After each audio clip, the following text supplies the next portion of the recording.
ಒಳ್ಳೆ ಲಾಯರ್ ಬೇಕಾಗಿತ್ತು. ಮಾಡಿ ನಾವೇ ನಮ್ಮ ಪ್ರಿನ್ಸಿಪಲ್ ಸೆಕ್ರೆಟರಿ ಕಮಿಷನರ್ಸ್ನ ಡೆಲ್ಲಿ ಕಳಿಸಿ ಸುಪ್ರೀಂ ಕೋರ್ಟಲ್ಲಿ ಕೇಸ್ ಗೆದ್ದು 13,000 ಜನರಿಗೆ ಇವತ್ತು ಪಾಠ ಹೇಳ್ಕೊಡ್ತಕ್ಕಂಥ ವ್ಯವಸ್ಥೆ ಮಾಡಿದ್ದೀವಿ.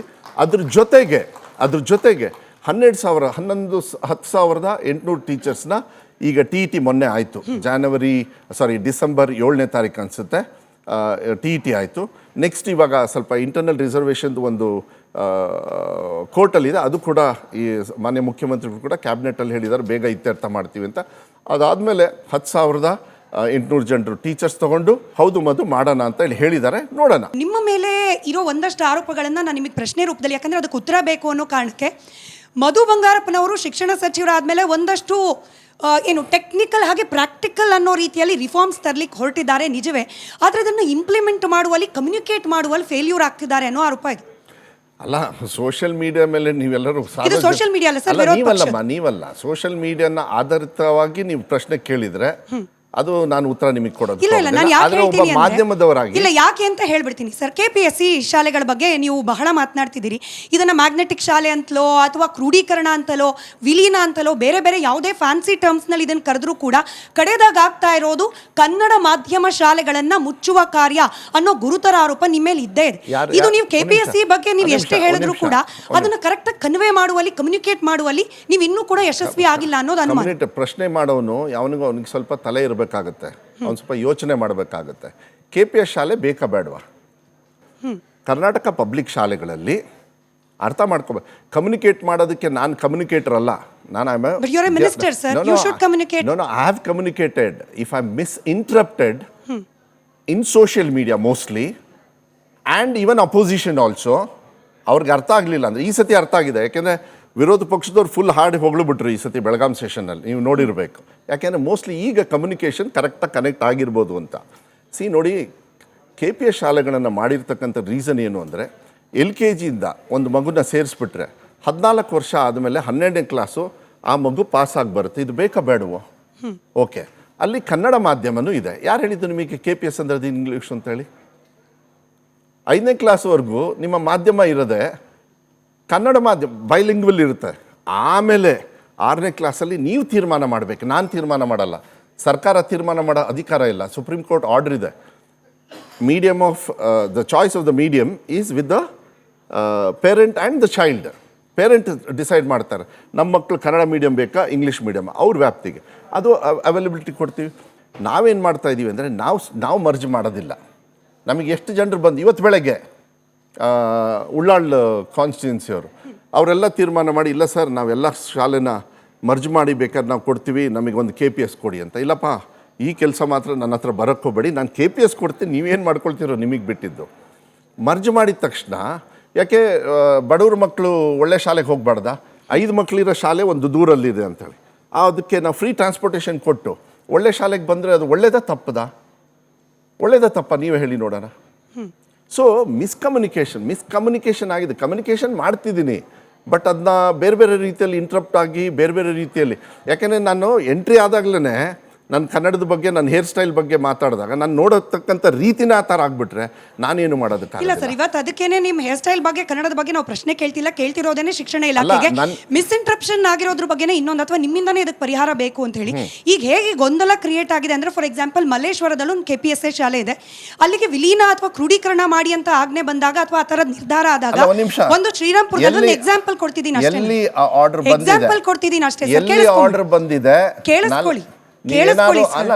ನಾನು ಎಕ್ಸಾಂಪಲ್, ಯಾಕಂದ್ರೆ ಈ ಗೊಂದಲಕ್ಕೆ ಒಂದು ಪರಿಹಾರ ಸಿಗ್ಲಿ ಅಂತ ಹೇಳಿ ಮಲ್ಲೇಶ್ವರದಲ್ಲಿ ಇರ್ತಕ್ಕಂಥ KPSC ಶಾಲೆಗೆ ಅಕ್ಕಪಕ್ಕದ ಇನ್ನೊಂದು 4-5 ಶಾಲೆಗಳಲ್ಲಿ ವಿದ್ಯಾರ್ಥಿಗಳ ಸಂಖ್ಯೆ ಕಡಿಮೆ ಇದೆ ಅನ್ನೋದಕ್ಕೆ ವಿಲೀನ ಪ್ರಕ್ರಿಯೆ ಆಯಿತು ಅಂದರೆ, ಶ್ರೀರಾಮ್ಪುರದಲ್ಲಿ 45 ಸ್ಟೂಡೆಂಟ್ಸ್ ಇದ್ದ ಸರ್ಕಾರಿ ಶಾಲೆ ಬಂದಾಗುತ್ತೆ, ವಯಲಿಕವಲ್ನಲ್ಲಿ 30 ಜನ ಸ್ಟೂಡೆಂಟ್ಸ್ ಇದ್ದ ಸರ್ಕಾರಿ ಶಾಲೆ ಬಂದಾಗುತ್ತೆ. ಅಲ್ಲಿಗೆ ಮಲ್ಲೇಶ್ವರಕ್ಕೆ ಬರೋ ಅನಿವಾರ್ಯತೆ ಶ್ರೀರಾಮ್ಪುರದ ಮಕ್ಕಳಿಗೆ, ವಯಲಿಕವಲ್ ಮಕ್ಕಳಿಗೆ ಬರುತ್ತೆ. ಇಂಥದ್ದೊಂದು ಕನ್ಸೆಪ್ಷನ್ ಇದೆ. ಇದು ಸರಿನಾ ತಪ್ಪ? ನೀವು ವಿವರಿಸಬೇಕು. ಇಷ್ಟೊತ್ತು ಕೇಳಿದ್ರಲ್ಲ, ಯಾರು ಹೇಳಿದ್ರು ಅಂತ ನಾನು ಹೇಳಿದ್ನ? ನಮ್ಮ ಇಲಾಖೆಯಲ್ಲಿ ಆರ್ಡರ್ ಮಾಡಿದಾರ? ಹಿಂಗೇನೆ ವಿಶ್ಲೇಷಣೆ ಆಗ್ತಿದೆ. ಅದಕ್ಕೆ ವಿಶ್ಲೇಷಣೆ ಮಾಡಿದವರಿಗೆ ನಾನು ಉತ್ತರ ಕೊಡಕ್ಕಾಗಲ್ಲಮ್ಮ. ಜನ ಸರ್ ಅವರು ಅಲ್ಲ, ಜನ ಇರ್ಬೋದು, ಕೇಳಬೇಕು. ನಾನು ವಿಲೀನ ಮಾಡಿ ಅಂತ ಎಲ್ಲೂ ಹೇಳೇ ಇಲ್ಲ. ವಿಲೀನ ಮಾಡೋ ಅಧಿಕಾರ ಆ ಸಿಸ್ಟಮ್ಮು ಇಲ್ಲ ನಮ್ಮಲ್ಲಿ. ನಾನು ಆರ್ಡರೇ ಮಾಡಿಲ್ಲ, ನಂದಿಲ್ಲೇ ಇಲ್ಲ. ಹಂಗಂದ್ರೆ ಈ ಮ್ಯಾಗ್ನೆಟಿಕ್ ಶಾಲೆ ಅಂದ್ರೆ ಏನು ಅಂತ? ವಿಲೀನ ಅಲ್ಲ, ಕ್ರೋಢೀಕರಣ ಅಲ್ಲ, ಶಾಲೆಗಳು ಬಂದಲ್ಲ, ಏನು? ಈ ಮ್ಯಾಗ್ನೆಟಿಕ್ ಶಾಲೆ ಈಗ ಅಂದ್ರೆ ಏನಾಗುತ್ತೆ, ವೆರಿ ಸಿಂಪಲ್ಲು. KPS ಶಾಲೆ ಮಾಡಿದಾಗ ನಾನು ಟ್ರಾನ್ಸ್ಪೋರ್ಟ್ ಕೊಟ್ಟಾಗ ಬೇರೆ ಶಾಲೆಯಿಂದ ಮಕ್ಕಳು ಈ ಶಾಲೆಗೆ ಬರ್ತಾರೋ ಇಲ್ಲೋ? ಬೇಡ ಅಂತ ಹೇಳೋಕ್ಕಾಗತ್ತಾ? ನಾವು 6,000 ಚಿಲ್ಡ್ರೆ ಗ್ರಾಮ ಪಂಚಾಯತಿಗಳಿದ್ದಾವೆ. 6,000 ಚಿಲ್ಡ್ರೆ ಗ್ರಾಮ ಪಂಚಾಯತಿಯಲ್ಲಿ 6,000 KPS ಮಾಡಬೇಕಂತ ಆಸೆ ಇದೆ. ಫ್ರೀ ಟ್ರಾನ್ಸ್ಪೋರ್ಟೇಷನ್ ಎಲ್ಲ ಕೊಟ್ಬಿಟ್ಟು ಮಾಡಬೇಕಂತ. ಈಗ ಅಕ್ಷರಾವಿಷ್ಕಾರ ಆ ಕಾರ್ಯಕ್ರಮದಲ್ಲಿ 200, ಈ ಮೈನಿಂಗ್ ಎಫೆಕ್ಟೆಡ್ ಏರಿಯಲ್ಲಿ ಏನು ಮಾಡೋರು, ದುಡ್ಡು ವೇಸ್ಟ್ ಆಗಿಬಿಡೋದು.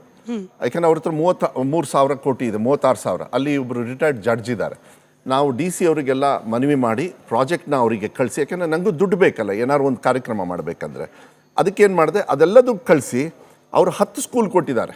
10 MLA ಕ್ಷೇತ್ರಗಳಿಗೆ 10 ಸ್ಕೂಲಿಗೆ ನಮ್ಮ ಮೈನಿಂಗ್ ಎಫೆಕ್ಟೆಡ್ ಏರಿಯಾ ಫಂಡ್ಸ್ನ ನಾನು ಕೊಟ್ಟು ಅಲ್ಲೊಂದು 100 ಆಯಿತು. ಮೈನಾರಿಟಿಯವರು ಕೂಡ, ಬಿಕಾಸ್ ನಮಗೆ 4,000 ಚಿಲ್ಡ್ರೆ ಉರ್ದು ಶಾಲೆಗಳಿದ್ದಾವೆ. ಮೈನಾರಿಟಿಯವರು ಕೂಡ ಅವ್ರ ಫಂಡಲ್ಲಿ, ನನ್ನ ದುಡ್ಡಲ್ಲ, ಅವ್ರು ನನಗೆ ದುಡ್ಡು ಕೊಡ್ತಾ ಇದ್ದಾರೆ. 100 ಉರ್ದು ಶಾಲೆಗಳನ್ನು ಮಾಧ್ಯಮ ಅಂದರೆ ಬೈಲಿಂಗ್ವಲ್ ದ್ವಿಭಾಷಾ KPSನ ನೀವು ಮಾಡಿಕೊಡಿ ಅಂತ ನಾವೇ ರನ್ ಮಾಡೋದು. ಬಟ್ ಅದು ಅಪ್ಗ್ರೇಡ್ ಮಾಡಕ್ಕೆ ಸ್ಯಾಲ್ರಿ ಎಲ್ಲ ನಾವೇ ಕೊಡ್ತಾ ಇರ್ತೀವಿ. ನೀವು ಡೆಲಿಬ್ರೇಟ್ ಆಗಿ ಅವಾಯ್ಡ್ ಮಾಡ್ತಿದ್ದೀರೋ ಅಥವಾ ಗೊತ್ತಿಲ್ಲ ಸರ್. ನೀವು ಅಂದ್ರೆ ಸರ್ಕಾರದಿಂದ ದುಡ್ಡು ಕೊಡೋದಿಲ್ಲ ಅಂತ ಹೇಳಿ ಆಜ್ಞೆನೇ ಹೊರಡಿಸಲಾಗಿದೆ. ಆಗಸ್ಟ್ 4ನೇ ತಾರೀಕು 2025, if I am correct, KPSC ಶಾಲೆಗಳಿಗೆ ಸರ್ಕಾರದಿಂದ ಫಂಡ್ ಬರೋದಿಲ್ಲ, ದಾನಿಗಳನ್ನ ಹುಡ್ಕೊಳ್ಳಿ ಅಥವಾ ಬೇರೆ ಫಂಡ್ಗಳ ಮೇಲೆ ನಿರ್ಧಾರ ಆಗಬೇಕು ಅಂತ ಹೇಳಿ ಆದೇಶ ಇದೆ. ತೋರಿಸಿ, ಹಿಂಗೊಂದು ಇಲ್ವೇ ಎಲ್ಲಿದೆ ತೋರಿಸಿ. ಇಲ್ವಾ? ಹಂಗಾರೆ ನಾನು ಹೆಂಗೆ 900 ನಿಮ್ ಧೈರ್ಯವಾಗಿ ಇಲ್ಲಿ ಬಂದು ಮಾತಾಡ್ತಾ ಇದ್ದೀನಿ? ಚರ್ಚೆ ಇಲ್ಲ, ಚರ್ಚೆ ಅದು ಯಾರು ಶುರು ಮಾಡಿದ್ರು ಅವನಿಗೆ ತಲೆ ಕೆಟ್ಟಿದೆ ಇರಬೇಕು. ಕ್ಯಾಬಿನೆಟ್ ಅಲ್ಲಿ 800 KPS ಶಾಲೆ ಅನುಮೋದನೆ ಆದಮೇಲೆ ನೀವು ಈ ಪ್ರಶ್ನೆ ನನಗೆ ಕೇಳ್ತೀರಿ ಅಂದ್ರೆ ಹೆಂಗಮ್ಮ? ನನ್ನ ಕರ್ತವ್ಯ ಸರ್. ನಿಮ್ ಕರ್ತವ್ಯ ಅಲ್ಲ. ಕ್ಯಾಬಿನೆಟ್ ಆದ್ಮೇಲೆ HK ಪಾಟೀಲ್ರೇ ಕ್ಯಾಬಿನೆಟ್ ಅಲ್ಲಿ ಏನ್ ಪಾಸ್ ಆಗಿದೆ ಅಂತ ಹೇಳಿ ನಿಮ್ಮ ಮಾಧ್ಯಮದವ್ರಿಗೆ ಹೇಳ್ತಾರಮ್ಮ.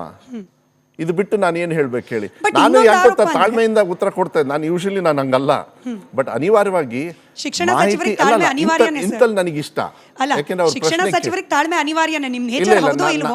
ನಾನು ಹೆಂಗಿದ್ದೀನಿ ಹಂಗೆ ತಾಳ್ಮೆ ಇದೆ ನನ್ನ ಹತ್ರ. ಬಟ್ ತೋರಿಸಿದಾಗ ಏನು ಮಾಡೋಕ್ಕಾಗಲ್ಲ. ಬಟ್ ಅವರಿಗೆ ಪ್ರಶ್ನೆ ಕೇಳಬೇಕು, ಅವ್ರು ಕೇಳಿದಾಗ ನಾವು ಉತ್ತರ ಕೊಡೋಕೆ ನನಗೂ ಆಸೆ.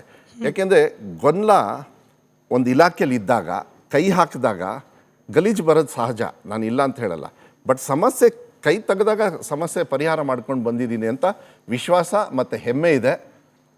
ಇವತ್ತು ದೇವ್ರನ್ನ 2ನೇ ಪ್ಲೇಸಲ್ಲಿ ಇಟ್ಟಿದ್ದೀನಿ, ಮಕ್ಕಳನ್ನ ದೇವ್ರ ಸ್ಥಾನದಲ್ಲಿ ಇಟ್ಟಿದ್ದೀನಿ. ಆ ಥರ ನನ್ನ ಇಲಾಖೆನೇ ಸತ್ಯವಾಗಲು ನಾನು ನಮ್ಮ ತಂದೆ ತಾಯಿಯವ್ರಿಗೆ ಗೌರವ ಕೊಡ್ತೀನಿ, ನಮ್ಮ ಶಿಕ್ಷಕರಿಗೆ ಗೌರವ ಕೊಡ್ತೀನಿ, ವಿರೋಧ ಪಕ್ಷದವ್ರಿಗೂ ವಿರೋಧಿಗಳಿಗೂ ಗೌರವ ಕೊಡ್ತೀನಿ. ಬಟ್ ಇಲಾಖೆ ಮಾತ್ರ ಇದೇ ಥರ ನಡೆಸೋದು. ನಾನು KPSC ಶಾಲೆಗಳ ಸ್ಥಾಪನೆ ಬಗ್ಗೆ ಮಾತನಾಡ್ತಿದ್ರಿ ಮಧು ಬಂಗಾರಪ್ಪನವರೇ. ಇನ್ನೊಂದು ಆರೋಪ ಏನು ಕೇಳೋಕೆ ಸಿಗ್ತಿದೆ ಅಂದರೆ, ಇದ್ದ ಶಾಲೆಗಳಿಗೆ KPS ಅಂತ ಹೇಳಿ ಬೋರ್ಡ್ ಹಾಕ್ತಿದ್ದಾರೆ ಅನ್ನೋದನ್ನ ಹೊರತುಪಡಿಸಿದ್ರೆ ಹೊಸದಾಗಿ ಏನು ಮಾಡ್ತಾ ಇಲ್ಲ.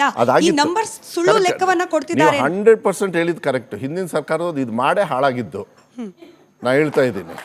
ಅದಕ್ಕೆ 300 KPS ಶಾಲೆ ನಿಮ್ಮ ಸರ್ಕಾರದ ಕಲ್ಪನೆ ಅಲ್ಲ, ಹಿಂದಿನ ಸರ್ಕಾರದ. ಅಲ್ಲ, ನನ್ನ ನೇಮ್ ಚೇಂಜ್ KPS ಶಾಲೆ ಹಾಗಾದ್ರೆ ಹಿಂದಿನ ಸರ್ಕಾರದ ಕಲ್ಪನೆ ನೀವು ಕಂಟಿನ್ಯೂ ಮಾಡ್ತಿದ್ದೀರಿ. ಹೌದು. ಮಾನ್ಯ ಕುಮಾರಸ್ವಾಮಿ ಅವರು ಮುಖ್ಯಮಂತ್ರಿಗಳಿದ್ದಾಗ ಒಂದು 2018ರಲ್ಲಿ